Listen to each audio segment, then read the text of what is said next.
Mirror, mirror on the wall, who's the hardest hitting of them all?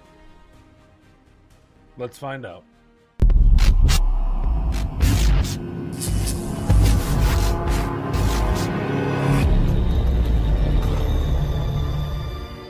Hello everyone, welcome back to the channel. I am Matt Cap and this is a video on Raid Shadow Legends. Let me just start by saying, if you have a champion that you think is harder hitting, because it is so hard to research, and there's no real search function to say who's got the best multipliers on their A1. You kind of have to go with champions that you know are strong, double hitters, take a look, champions that people often say, but these are the champions, plus a little cheeky champion we're going to bring in at the end to compare with. But these are the champions that have been widely regarded as the hardest hitting A1s in the game among epics. So I want to start with a couple honorable mentions, and then we'll go to the 5 hardest hitting that I am aware of in this game. Let me know, because I know that there's a couple other champions, can't find them anywhere now. I know there's a champion that does increased damage on their A1 based on debuffs, so I think that's one I'm missing. It's not Hexia, she does that on, I believe, on her A2, but there is some conditional ones that I may be missing that probably do more damage. I also want to talk about a champion first. Let's talk about honorable mentions. I want to do an honorable mention here because it's very hard to test this, but Rowan has a very special A1. It's not a very special multiplier per se. It's a 1.9 times attack. Very weak. However, it's also speed divided by 100.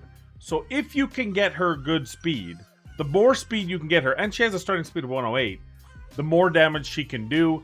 However, it is only a single hit, so even though this is one of the better single hit A1s in the game, you can use speed buff. You can use, think of this as you can build out Rowan's damage with an increased attack, an increased speed.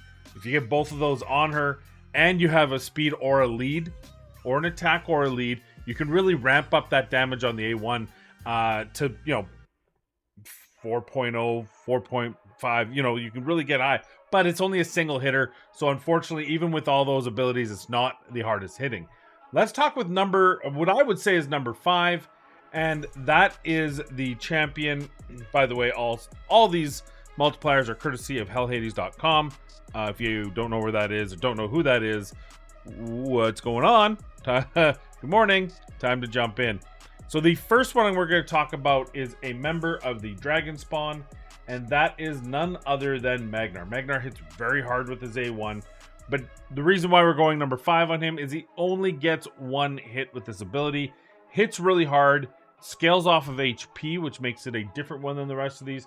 But the reality is, in spite of the fact that he hits very hard, it's not the hardest hitting A1 in the game. It's among epics, but it does hit very hard and it's very consistent. Very similar to Rowan, with a slightly bigger damage threshold than Rowan. Although arguably Rowan has a better potential on her A1 because the condition of her doing more damage is you can double buffer with the speed and the speed aura and increase attack and increase crit damage. You can do all those different things to get her more damage, whereas with Magnar you can't boost his HP. There's no real way to increase his attack through his main stat. You can only boost him for crit damage, which makes it a little bit more difficult. Number 4 on the list is one of my favorite champions, and she has a sneaky little hit. Well, she's definitely not on Demon Spawn. She's a sneaky little hit, and that is Gala Longbraids. Now, Gala Longbraids is one of the lower multipliers we're going to talk about today. She is a 2-hitter. It is a multiplier of 1.7, so effectively a 3.4 multiplier on this hit. Remember, the multiplier based on a 1432 base attack, also very strong. So she's got a better starting potential, a really good starting potential for her attack. That allows her to do more, get more attack, which means you're multiplying a strong number, and therefore you've got this. But why this is so strong, and why she is nearly up with the top dogs, is because she ignores 30% defense. So each hit ignoring 30% of the target's defense. The higher the defense of the opponent, the better this becomes because it's mitigating more of that effective health that you're going up against. So very strong ability with that ignore, and one of the best champions among epics for hitting with her A1. Number 3 on the list is of the Ogren tribe, and she is a well-forgotten, often forgotten champion because she was so bad for so long. She's actually not bad now, but that is Harken Greatblade. While she still has AI issues with her A3, she does have this wonderful extra hit if the attack is critical, and this is on a 3.3 attack. So that again now is effective 6.6. And while Gala Longbraids does get to ignore defense on that, it's just not the same as this hit. This is next level 3.3 attack, very, very strong on a guaranteed. Now this is the one difference. The two that I'm going to be mentioning ahead of her are slightly stronger attack multipliers, but this is the only one that's guaranteed. All you have to do is make sure she has 100% crit rate, that she's crit capped. She'll take care of the rest. She's void affinity. She's not going to weak hit.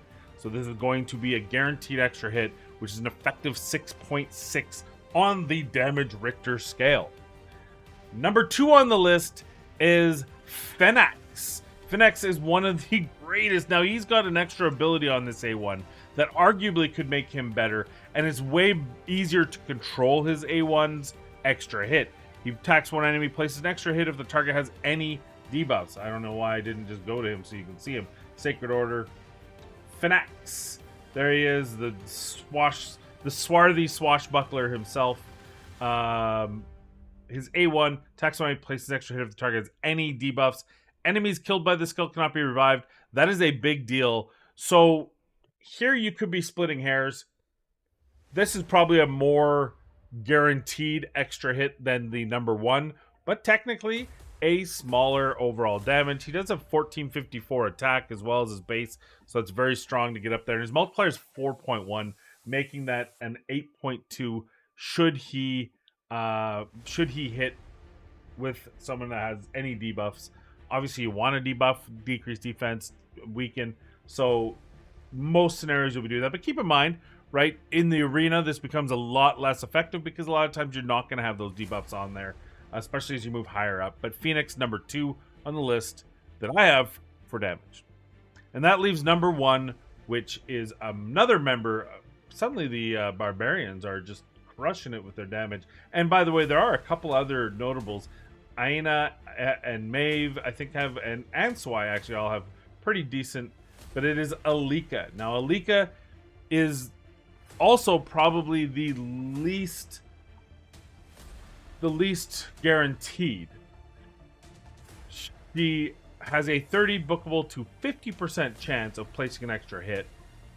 But when she does place that extra hit with that 1354 attack, keep in mind that's 100 less than Phoenix, so maybe they're tied.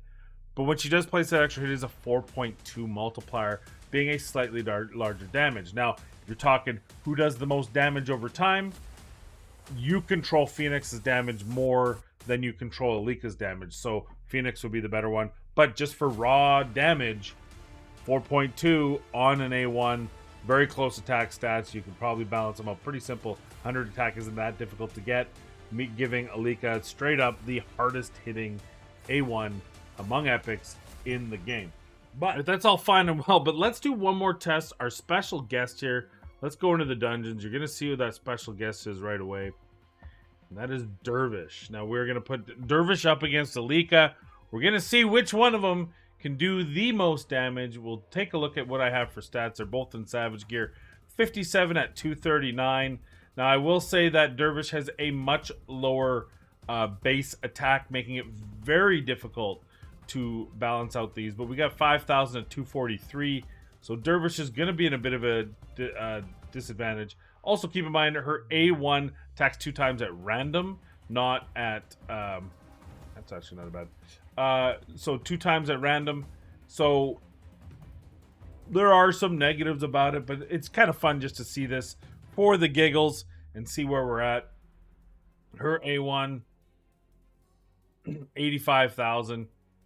Her A1 didn't even, well, I think because Alika didn't get that second hit, Dervish actually wins. 108 though, when you consider that, now Alika, if she gets her double hit, is going to do about 120, 130 to 160. I don't know why I picked her Taya as the target, but just so you have an idea of the damage, Dervish is pretty crazy to do 108 out of an uncommon champion on her A1. Very, very strong ability. Deathhound also, by the way, has a very strong A1 because it ignores defense.